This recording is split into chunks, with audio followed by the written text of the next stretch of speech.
Tito 1, desde el versículo 1 dice la palabra de Dios.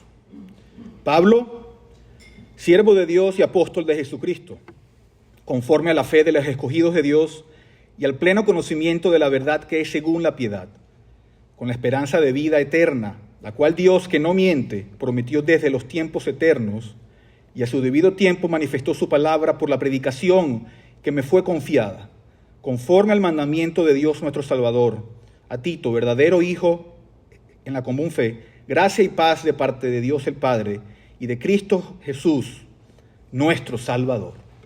Amén. Oremos. Señor, te damos gracias por tu santa palabra. Pedimos ahora tu bendición y que nos ilumines, Padre, para entender tu palabra y que podamos aplicarla a nuestras vidas. Gracias, Señor, y oramos en el nombre de Jesús. Amén. Pueden sentarse.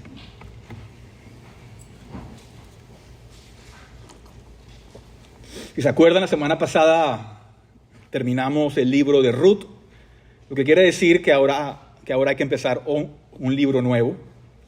Y hoy vamos a empezar el libro de Tito, la epístola de Tito, la carta de Pablo, del apóstol Pablo a Tito. Es una carta muy importante porque nos indica cómo debe ser una iglesia, cómo debe funcionar una iglesia de acuerdo a la voluntad de Dios. Y quisiera empezar con una pregunta. La pregunta sería esta: ¿para qué Pablo le escribió la carta a Tito? ¿Cuál fue su propósito de escribirle esta carta a Tito? Y la respuesta la tenemos en el versículo 5 del capítulo 1.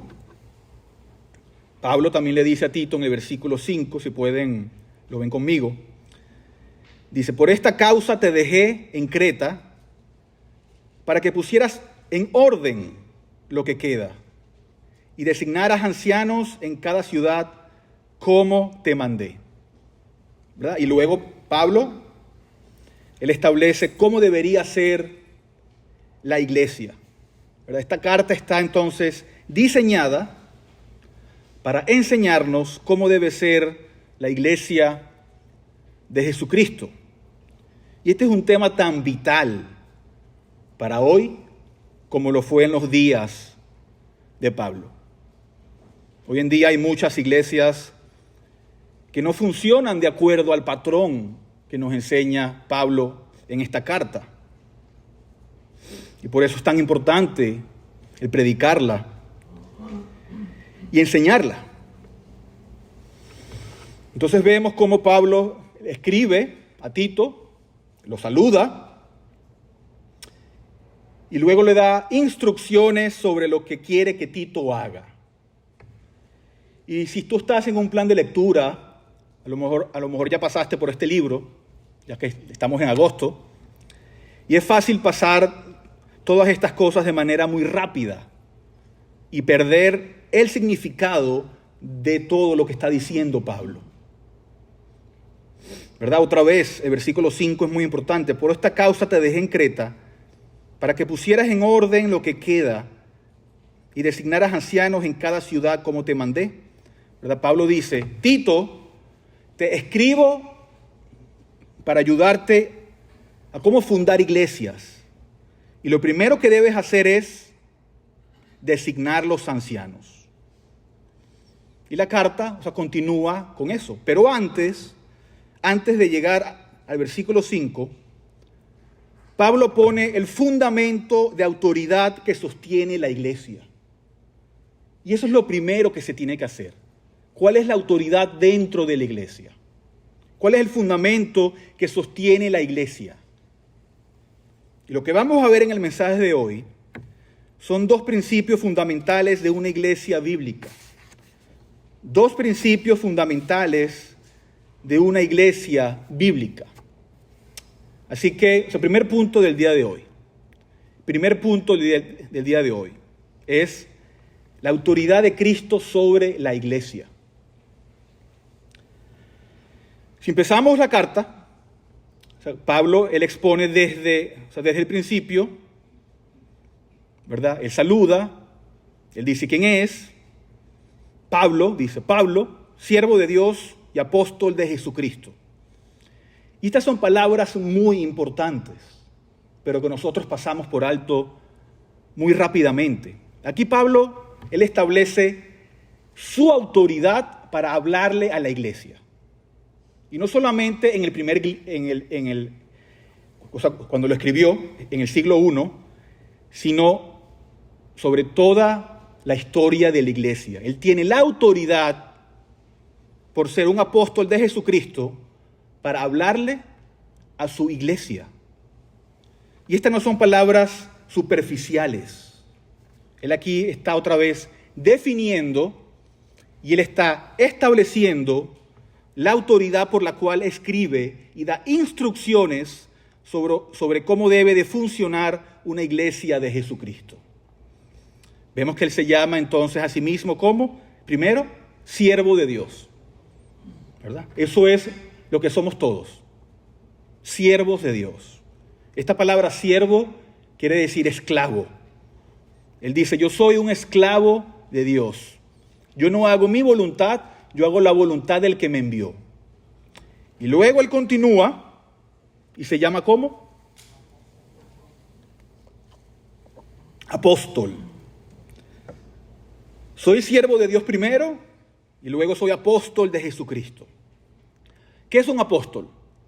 Un apóstol es un comisionado, es un enviado.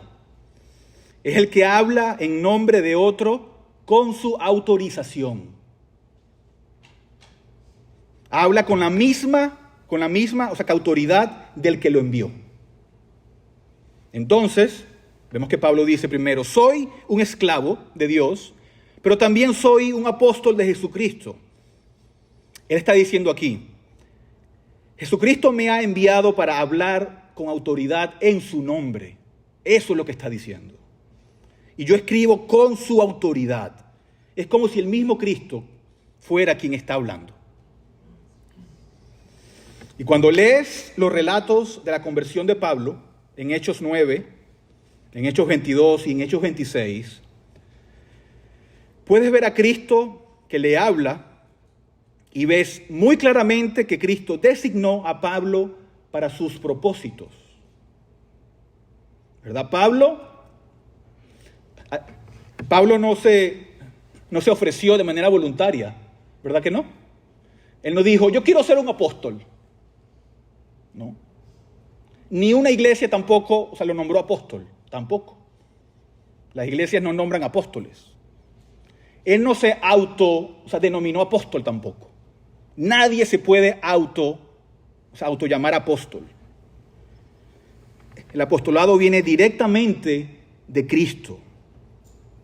¿Se acuerda cuando él fue en la vía a Damasco? Se le apareció nuestro Señor Jesucristo y lo designa, de manera soberana y con autoridad como un apóstol de él mismo. Y en ese momento, Pablo, al caer, le dice, Señor, ¿qué haré?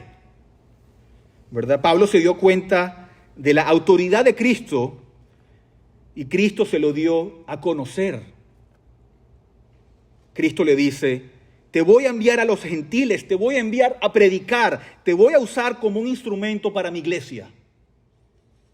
Lo que quiere decir que Pablo fue un testigo de la resurrección de Cristo, lo cual es un requisito para ser apóstol. Y el Cristo mismo lo envía de manera directa, lo cual también es un requisito para ser apóstol. Lo que quiere decir que hoy en día no hay apóstoles. Y cuando vemos las cosas, que Cristo le dijo, te voy a enviar, te voy a usar como mi instrumento, y cuando agarras tus Biblias, esas Biblias que tienes en tus manos, vemos exactamente que eso fue lo que sucedió. ¿Cuántas cartas tenemos de Pablo en las Biblias? 13 cartas. Y algunos dicen que hasta Hebreos también lo escribió Pablo. Así que Pablo habla con autoridad. ¿Por qué? Porque esa autoridad le fue conferida por el mismo Señor Jesucristo. Pablo no era un hombre que escribía con su propia, o sea, que autoridad, o sea, que independiente, no. No eran ideas de Pablo lo que él estaba, o sea, que escribiendo en las cartas. Esto no es lo que Pablo pensaba cómo debe ser una iglesia, no. Pablo está cumpliendo las órdenes del maestro. Pablo entrega la palabra de Dios al pueblo de Dios. Pablo está exponiendo lo que Cristo quiere para su propia iglesia. Si se acuerdan, en Mateo 16, versículo 18, dice Cristo, o sea, que edificaré mi iglesia. Yo haré mi iglesia, yo voy a construir mi iglesia. Y una de las formas que lo hace es a través de la enseñanza apostólica.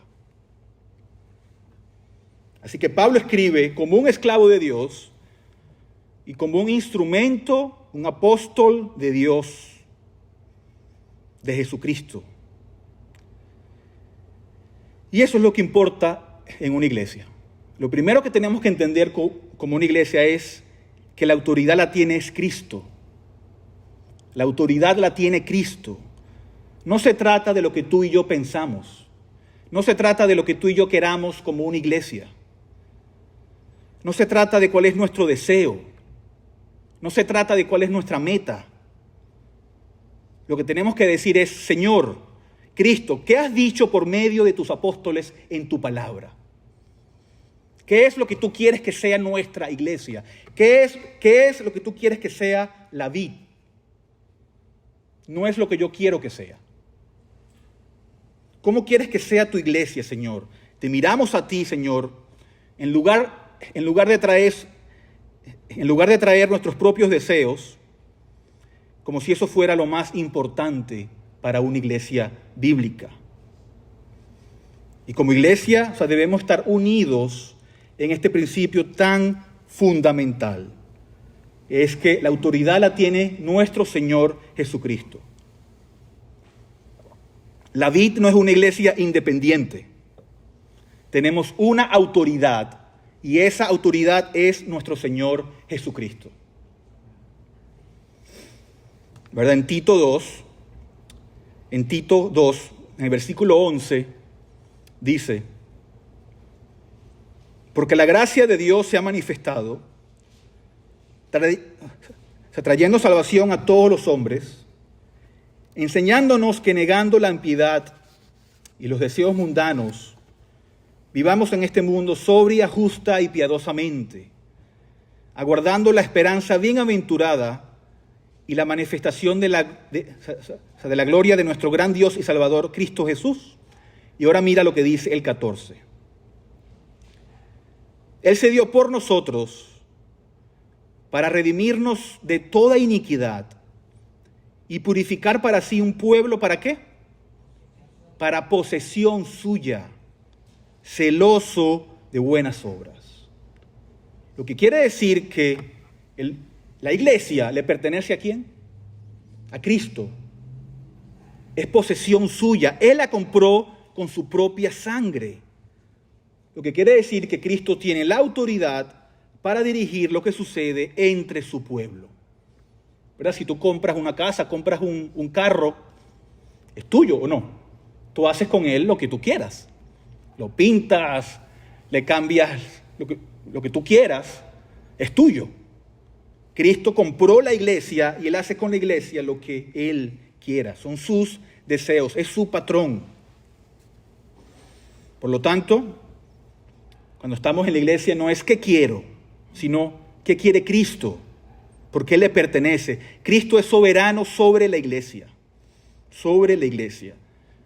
Y nuestra pregunta, debería ser la misma que se hizo el apóstol Pablo allí, cuando se encontró al Señor. ¿Qué quieres que haga? ¿Qué quieres que yo haga? ¿Verdad? En Hechos 22:10, Pablo le dice al Señor, Señor, ¿qué debo hacer? ¿Qué quieres de mí? Y también en Lucas 6:46 dice Jesús, ¿por qué ustedes me llaman Señor, Señor y no hacen lo que yo digo? ¿Por qué? Y en Mateo 28, 18, dice Jesús: toda autoridad me ha sido dada en el cielo y en la tierra. Toda. Y uno de los problemas de la iglesia actual, de la iglesia, o sea, que en general, es que muchas personas han sido condicionadas por tanta música cristiana contemporánea en donde ponen a Jesús como un novio o una novia, como si fuera algo romántico. Lo que el rol, o sea, de autoridad se ha perdido. Y no se ve a Jesús como la autoridad, sino como mi amigo, mi compañero, y lo ponemos al mismo nivel que nosotros. Pero Él es la autoridad. La autoridad. Cristo tiene la autoridad. Y la única respuesta de nosotros es decir: Señor, ¿qué quieres que yo haga? ¿Qué tengo que hacer? Habla, porque tu siervo escucha. Tenemos que ver a Cristo, hermanos, con reverencia, con respeto, con sumisión. Dispuestos a servirlo. ¿Verdad? Cuando cruzamos esa puerta, debemos tener la mentalidad de que yo estoy aquí para servir. Yo estoy aquí para contribuir con la promoción de los propósitos de Cristo, en lugar de decir: ¿qué hay aquí para mí? ¿Qué encuentro aquí yo para mí? ¿Me gusta la música? No. ¿Me gusta esto? No. Qué bueno, porque no es para ti. Es para Cristo, es para Dios. ¿A qué hora se reúnen? ¿A las 10? Eso es muy temprano. Pero no importa lo que yo quiera, lo que importa es lo que quiere Cristo. Lo que yo quiera es secundario, hermano. Es secundario. La vid es un instrumento para promover los propósitos de Jesucristo, no los nuestros. Y esa es la primera pregunta que nos debemos hacer como iglesia. ¿Es esta una iglesia para Cristo o no? Él es la cabeza y Él es la autoridad sobre ella.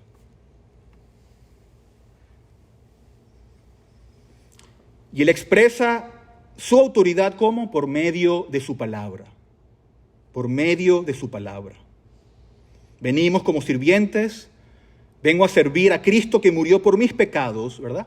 La vid no es mi iglesia. La vid no es tu iglesia. La vid no le pertenece a un grupo de ancianos. No le pertenece a la familia más antigua de la iglesia. La vid le pertenece a Cristo. Así que buscamos la voluntad de Cristo en este lugar, no la nuestra. Es solamente nuestro privilegio el servir a Cristo en este lugar. No es mi iglesia, no es tu iglesia. Queremos todo lo que sea para su gloria y para su honra y para promover sus propósitos y su voluntad. Por lo que las personas egoístas y que quieren hacer las cosas a su manera, ¿saben qué? No se van a sentir cómodas en esta iglesia. Porque no vamos a hacer su voluntad, sino vamos a hacer la voluntad de Cristo. ¿Verdad? No se trata de cómo se han hecho las cosas en el pasado. Se trata de lo que quiere Cristo. ¿Verdad? Las personas vienen con sus propias agendas, pero esas personas no se quedarán. ¿Por qué? Porque se darán cuenta que estamos sirviendo es a otro. Pero si decimos: Señor, pase lo que pase, vamos a honrar tu autoridad, ¿sabes qué? El Señor va a atraer a personas que también quieren lo mismo. Queremos que Cristo sea honrado de manera verdadera. Queremos obedecerle y queremos hacer las cosas de acuerdo con la palabra de Dios. ¿Verdad? Aunque la gente se vaya, aunque la gente se moleste, aunque la gente critique, aunque la gente hable, nosotros vamos a hacer las cosas de acuerdo siempre a la palabra de Dios. Aunque haya burlas, queremos ser fieles, incluso cuando trae todo ese tipo de cosas. Y así es como podemos honrar la palabra de Dios. Y no podemos ser intimidados y no podemos ser persuadidos por aquellos que no quieren someterse a la autoridad de Cristo. Pero ahora, ¿cómo hacemos eso? ¿Cómo hacemos eso? ¿Cómo respondemos a la autoridad de Cristo? Y eso nos lleva a nuestro segundo punto esta mañana. Nuestro segundo punto es el impacto espiritual de la autoridad de Cristo. El impacto espiritual de la autoridad de Cristo. Y aquí veremos 5 subpuntos de manera rápida, así que no se asusten. Si regresamos a Tito,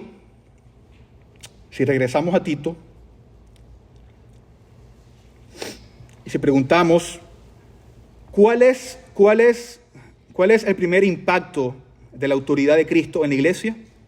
El primero es que hablamos con autoridad. Hablamos con autoridad. Si vamos al capítulo 2 de Tito, otra vez el versículo 14, dice: Él se dio por nosotros para redimirnos de toda iniquidad y purificar para sí un pueblo para posesión suya, celoso de buenas obras. Ahora mira lo que dice el 15. Esto habla, exhorta y reprende ¿cómo? Con toda autoridad. Que nadie te menosprecie. Lo que quiere decir que es propio que la enseñanza de la iglesia haya una voz de autoridad. No por quién es el pastor. No porque el pastor quiera hacer las cosas a su manera. No porque el pastor sea un dictador. Yo nunca seré ese tipo de pastor. Más bien, lo que Pablo está aquí diciendo es, yo como siervo de Dios, como apóstol de Jesucristo, lo que te digo es que estas cosas que son revelación del Espíritu Santo se deben de enseñar con autoridad. La palabra de Dios se enseña con autoridad. Y por lo tanto, ese tono de autoridad es derivado de Cristo. Y eso debe de marcar la enseñanza de la iglesia. Capítulo 3 también de Tito. Pablo lo repite porque él está preocupado. Y esto es tan importante en estos tiempos donde las personas rechazan la autoridad, donde se rebelan. Pero Pablo le dice, Tito, tú tienes que hablar estas cosas con autoridad. Y lo repite en el capítulo 3, versículo 8. Capítulo 3, versículo 8. Palabra fiel es esta. Y en cuanto a estas cosas, quiero que hables ¿cómo? Con firmeza. No débil, con firmeza. ¿Para qué, Pablo? Para que los que han creído en Dios procuren ocuparse en buenas obras. Estas cosas son buenas y útiles para los hombres. Tito, habla con confianza. Habla con autoridad. Esa es la forma apropiada para que el pueblo de Cristo lo represente en la tierra. Con humildad, claro, pero sin disminuir el elemento de autoridad que viene a través de la palabra de Dios. Cristo no nos salvó, Cristo no nos redimió para que los pastores se suban en un púlpito y hablen cosas sin importancia que las personas olvidan una semana después. No. De eso no se trata la iglesia. Por lo tanto, hermanos, cuando la enseñanza se lleve a cabo aquí en la vid, no va a ser una enseñanza llena de historias, chistes y de cosas frívolas. Va a ser la palabra de Dios con autoridad. Jesús dijo, toda autoridad me ha sido dada. Eso significa, que quienes hablan por Él no pueden disminuir su autoridad con una visión frívola, incierta y entretenida de la predicación. Hablamos con autoridad porque eso es lo que Cristo requiere de nosotros. No porque nosotros nos presentemos a nosotros mismos. No nos anunciamos a nosotros mismos. Como dice Pablo en segunda de Corintios, 4:5 que dice, porque no nos predicamos a nosotros mismos, sino a Cristo Jesús como Señor. Cuando se proclama a Cristo como Señor, se habla con autoridad, porque Él mismo es la autoridad que se proclama. 2.2. ¿Qué más hacemos? ¿Qué más hacemos cuando entendemos que Cristo es la autoridad? 2.2. Buscamos la unidad en Cristo. Buscamos la unidad en Cristo. Aquí quiero que vayamos a 1 Corintios capítulo 1, por favor. 1 Corintios capítulo 1.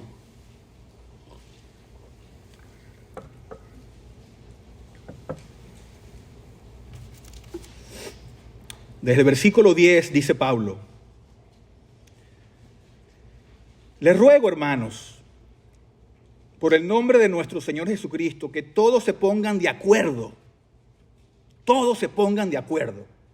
Y que no haya divisiones entre ustedes, sino que estén enteramente unidos en un mismo sentir y en un mismo parecer. Porque he sido informado acerca de ustedes, hermanos míos, por los de Cloé, que hay discusiones entre ustedes. Me refiero a que cada uno de ustedes dice, yo soy de Pablo, otro yo de Apolos, otro yo de Cefas y otro yo de Cristo. ¿Verdad? Pablo encuentra pequeñas divisiones dentro de la iglesia de Corinto y Pablo responde y hace de Cristo la autoridad como un medio para lidiar con esa división y traer a las personas de regreso a la unidad. Y su argumento es tan poderoso. El argumento de Pablo es tan poderoso. Otra vez, en el versículo 13, él continúa. Y mira las preguntas que hace. ¿Está dividido Cristo? ¿Acaso fue Pablo crucificado por ustedes? ¿O fueron bautizados en el nombre de Pablo? Pablo está diciendo, recuerda, hermano, quién es tu autoridad. Recuerda quién es la cabeza, recuerda quién es la fuente de la vida. Pablo, Apolos, Cefa. ¿No te acuerdas? ¿Quién murió por ti? ¿En nombre de quién fuiste bautizado? Oh, de Cristo. De Cristo. Se trata de Cristo, no se trata de los hombres. No se trata de libros, no se trata de autores. Yo sigo a este pastor. Yo sigo a este fulano de tal. No. Todos nos reunimos en torno a la persona y la autoridad de Cristo, porque Él es quien murió por nosotros. Él es quien nos compró.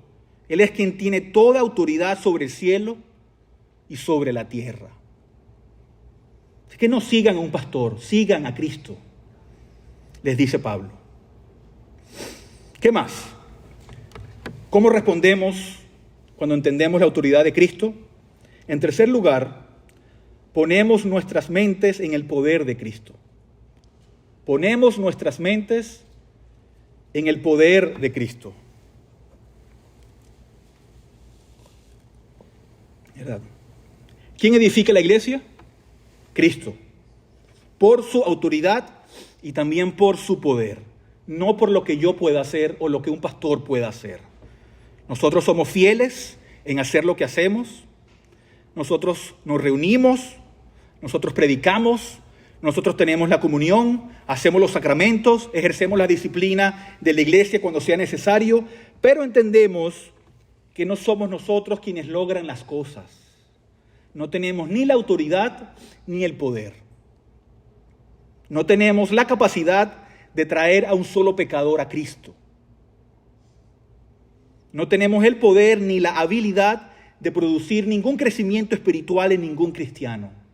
Todo lo hace Dios. Todo eso está fuera del ámbito del poder del hombre.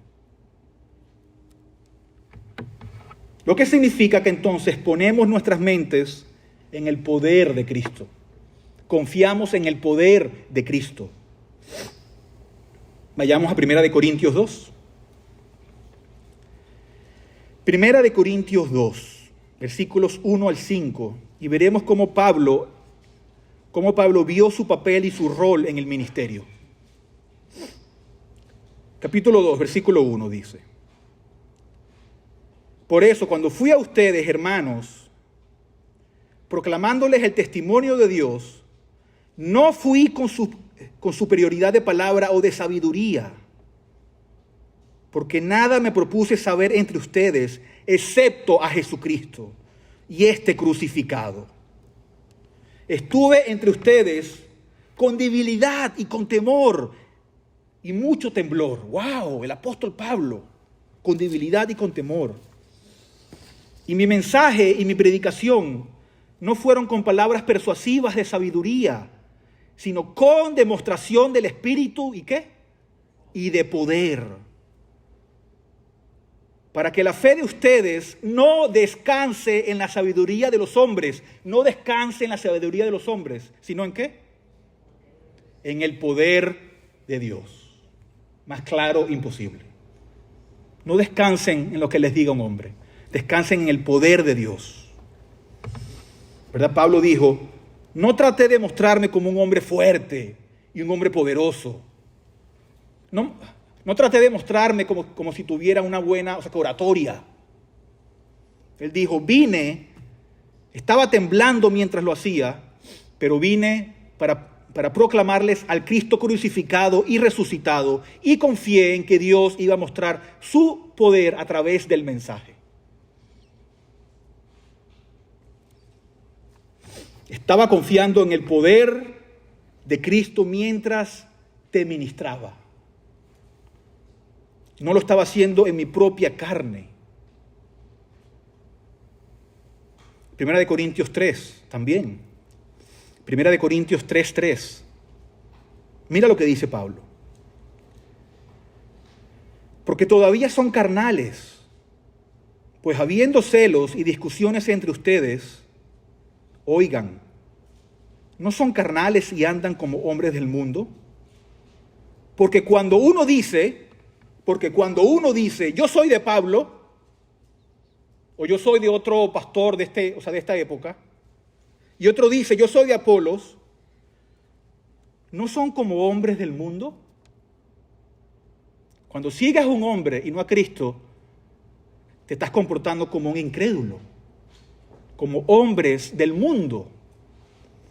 Estás viendo las cosas desde una perspectiva totalmente humana. Nuestras mentes, hermanos, tienen que estar en el poder de Cristo, no de quien es mi predicador favorito.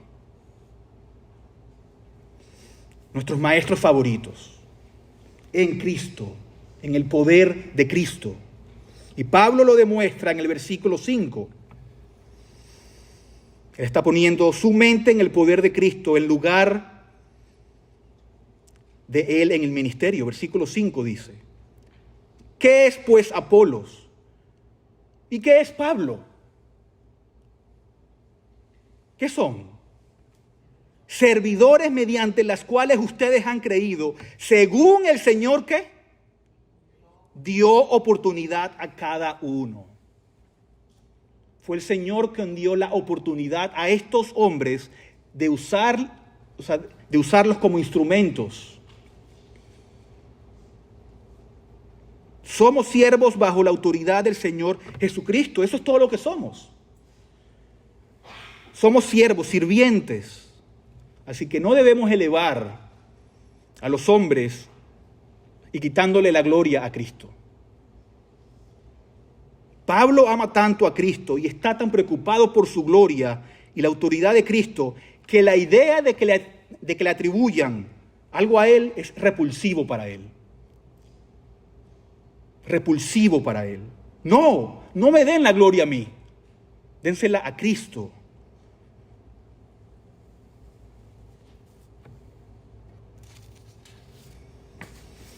Y el Señor es quien le dio la oportunidad.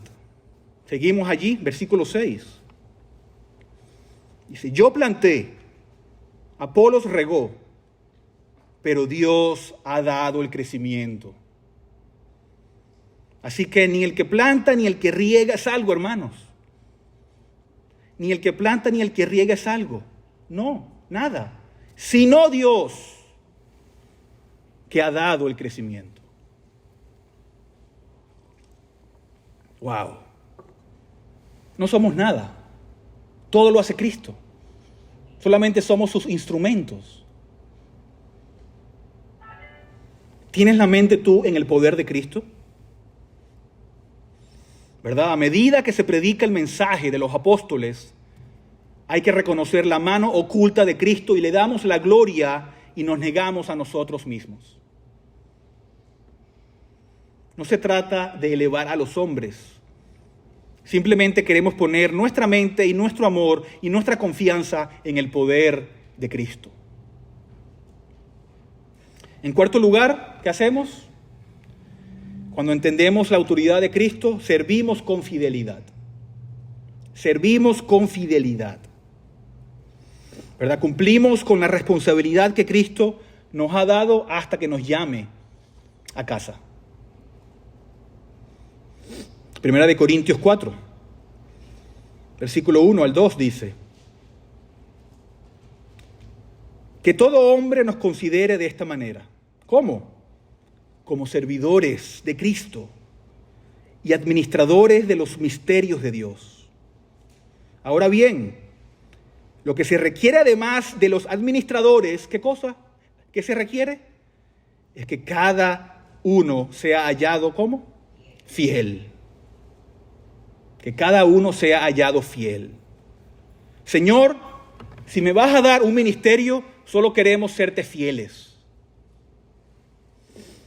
En 2 Corintios 2, versículo 17 dice: pues no somos como muchos que comercian la palabra de Dios, sino que con sinceridad, como de parte de Dios, hablamos de Cristo delante de Dios. Solo queremos ser servidores sinceros de Cristo. Y si podemos ser servidores fieles y sinceros de Cristo, entonces estamos haciendo el mandato del eterno Hijo de Dios. ¿Verdad? Dios que compró a todas estas personas con su propia sangre para su posesión, servimos en lo que podemos y lo hacemos de manera fiel. Quinto y último, hemos dicho entonces que al responder a la autoridad de Cristo primero, hablamos con autoridad, buscamos la unidad en Cristo, ponemos nuestra mente en el poder de Cristo y servimos con fidelidad. Y quinto, sufrimos con paciencia. Sufrimos con paciencia. Vayamos a 2 Corintios 12.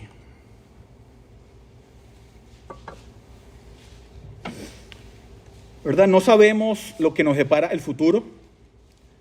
No sabemos lo que va a venir. No sabemos lo que Cristo tiene para nuestra iglesia aquí en la vid. Pero confiamos en la bondad y en la sabiduría de nuestro Señor Jesucristo para con nosotros. Incluso si servirle nos trae dificultades. ¿Verdad? El ministerio pastoral puede ser muy duro. Hay críticas, hay soledad, hay también oposición. Pero incluso si nos trae todas esas cosas, confiamos en Él y nos comprometemos a sufrir con paciencia. ¿Verdad? 2 Corintios 12, desde el versículo 7 dice: y dada la extraordinaria grandeza de las revelaciones, por esta razón, para impedir que me enalteciera, me fue dada una espina en la carne, un mensajero de Satanás que me abofetee, para que no me enaltezca. Acerca de esto 3 veces he rogado al Señor para que lo quitara de mí. Y Él me ha dicho: te basta mi gracia, pues mi poder se perfecciona en la debilidad. ¿Verdad?